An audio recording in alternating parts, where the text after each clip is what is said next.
Anda kembali di Kabar Petang pemirsa. Terdakwa pembacok siswa SMK Bina Warga Bogor, Jawa Barat yang mengakibatkan korban tewas seketika divonis 9 tahun penjara. Putusan hakim memantik tangis histeris keluarga yang tidak terima akan hukuman tersebut pemirsa.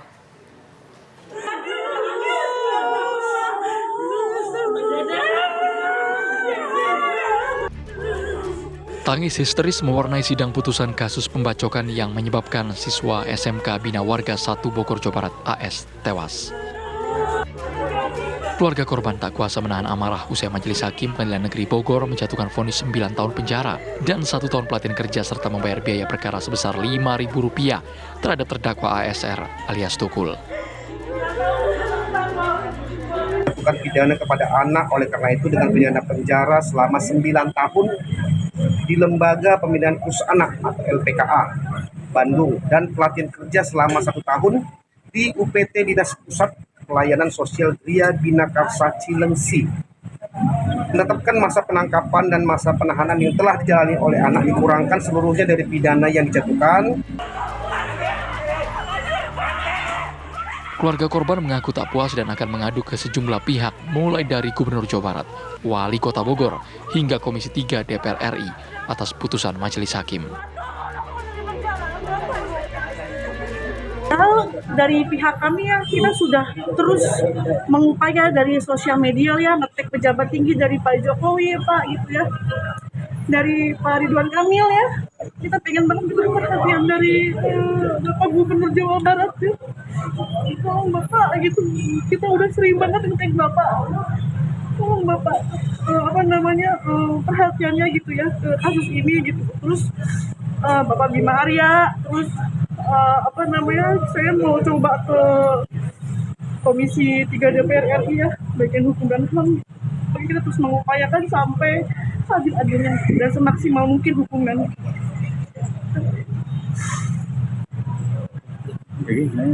Berarti nggak puas ya Teh ya? Nggak puas. Apa kok beda setahun? Sama si Bani kok beda setahun? Bayangin gitu kan? Nggak ini banget tuh. Nggak masuk di logika saya gitu maksudnya. Vonis ini lebih berat 1 tahun 6 bulan dari tuntutan jaksa, yaitu 7 tahun 6 bulan. Terdakwa ASR alias Tukul sempat kabur ke Bantul, Yogyakarta selama 2 bulan sampai akhirnya berhasil diringkus. Dari Bogor, Jawa Barat, Eko Hadi, TV One mengabarkan.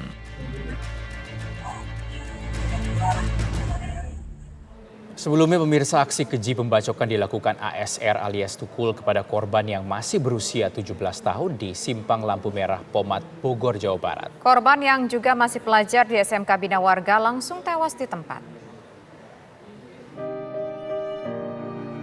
Kasus pembacokan yang menewaskan AS siswa SMK Bina Marga 1 Kota Bogor, Jawa Barat terjadi pada 10 Maret 2023. Saat itu, korban yang masih berusia 17 tahun hendak menyeberang jalan di lampu merah Simpang Pomat. Tiba-tiba terdakwa yang berboncengan dengan 2 temannya mengayunkan benda tajam hingga mengenai korban.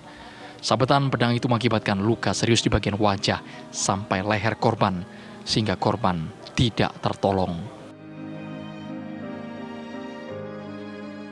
Para pelaku kala itu malah kabur usai menyerang korban. Dari hasil pengembangan kasus dan pemeriksaan para saksi, polisi memburu para pelaku yang masih berstatus sebagai pelajar. Satu persatu pelaku berhasil diringkus pihak kepolisian. Tersangka utama, yaitu ASR alias Tukul, sempat menjadi buron selama 2 bulan, sampai akhirnya ditangkap di Bantul, Yogyakarta. Ibu terdakwa, ASR, memohon maaf kepada keluarga korban atas peristiwa keji itu.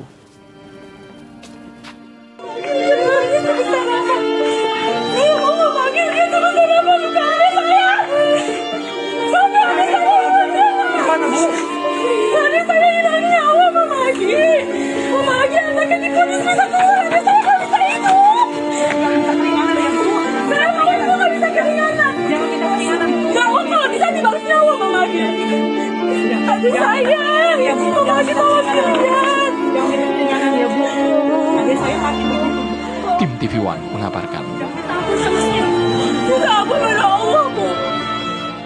Selalu bagaimana respon keluarga pasca majelis hakim yang menjatuhkan vonis 9 tahun kepada terdakwa ASR alias Tukul?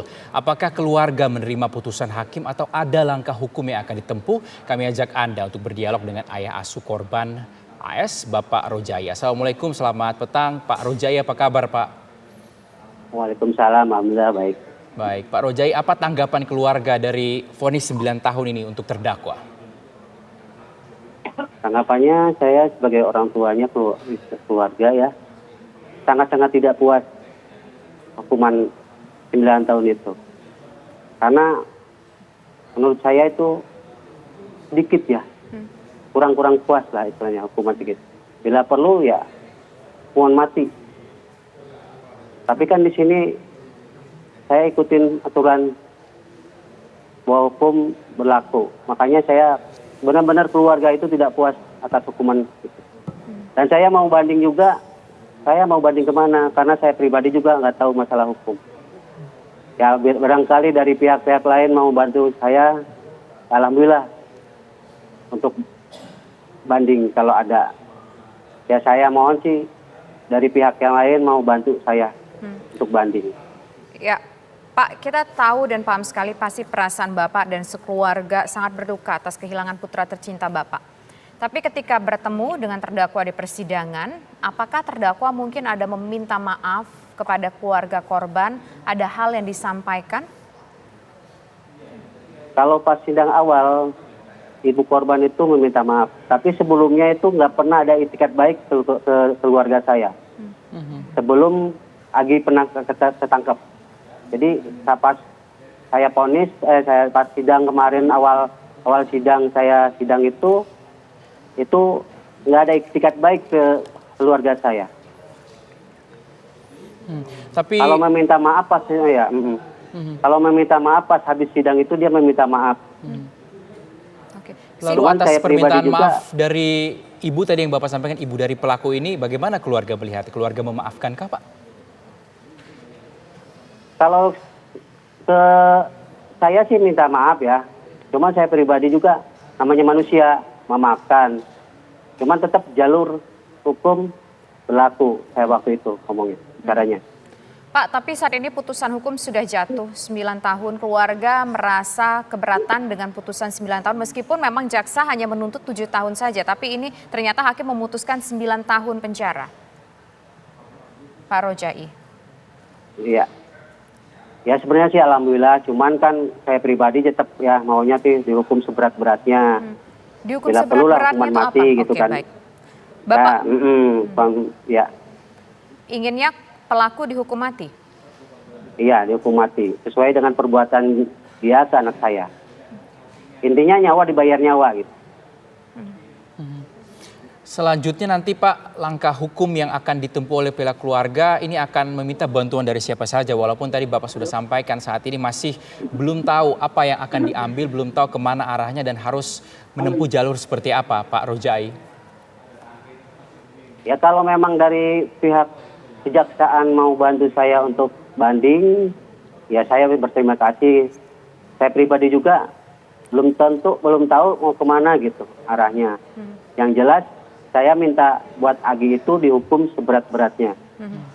Oke. Nah Pak, pada saat persidangan hari ini apakah pihak keluarga dari terdakwa juga hadir? Apakah sang ibu juga sempat menyapa pihak keluarga Bapak seperti yang pernah mereka lakukan ketika pertama kali putra mereka yang merupakan tersangka pada saat itu ditangkap? Waktu kemarin tidak ada, dari pihak keluarga pelaku itu tidak ada. Yang datang cuma keluarga korban aja. Bapak melihat tidak ekspresi pelaku ketika di persidangan, ketika dihadapkan dengan keluarga korban seperti apa? Dia nunduk ya. Hanya nunduk aja. Pak, dari informasi didapatkan, kita ingat kasus ini beberapa waktunya lalu, tapi untuk mengingat kembali informasi ini kepada masyarakat, pada saat itu putra Bapak tengah menyeberang lampu merah di sebuah persimpangan, kemudian tiba-tiba datang 3 orang pemuda berboncengan, menebaskan senjata tajam ke bagian tubuh anak Bapak sehingga anak Bapak meninggal dunia. Ketahuan nggak Pak, penyebab pastinya itu kenapa sih mereka? Apakah mereka iseng aja menghabisi nyawa orang dengan sekejam itu atau bagaimana Pak? Saya pribadi ya kurang tahu ya. Apa dia itu biasanya udah janjian apa gimana juga kurang tahu. Yang jelas pas kejadian itu saya ada di tempat kerja,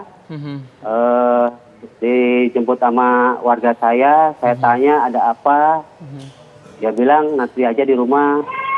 Pas saya izin ke atasan, saya pulang juga, saya tanya lagi ada apa, saya nggak bisa bicara apa-apa, nanti aja di rumah. Dalam hal ini saya juga pas udah pulang ke rumah,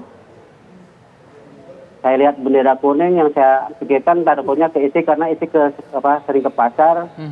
Pas saya mau ke rumah sakit saya tanya juga ada apa. Nah, dia bilang saya nggak bisa ngejelasin, nanti aja di sana. Gitu.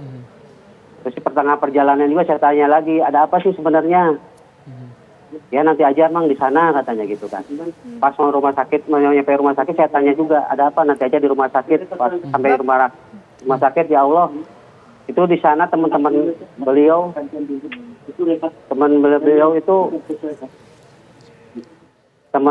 itu banyak di sana. Terus saya pas sampai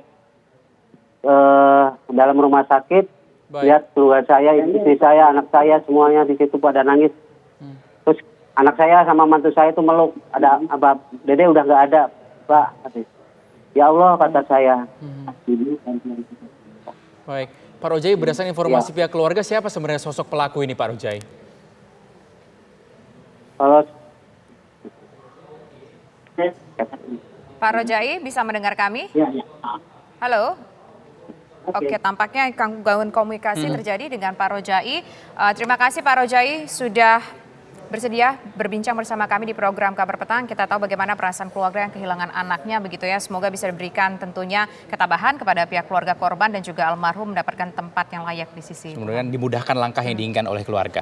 Baik, pemirsa, lalu bagaimana peluang putra bungsu Presiden Joko Widodo Kaisang Pangarep untuk menjadi wali kota Depok? Kami akan hadirkan dialognya saat lagi usai jeda berikut ini. Tetap bersama kami di Kabar Petang.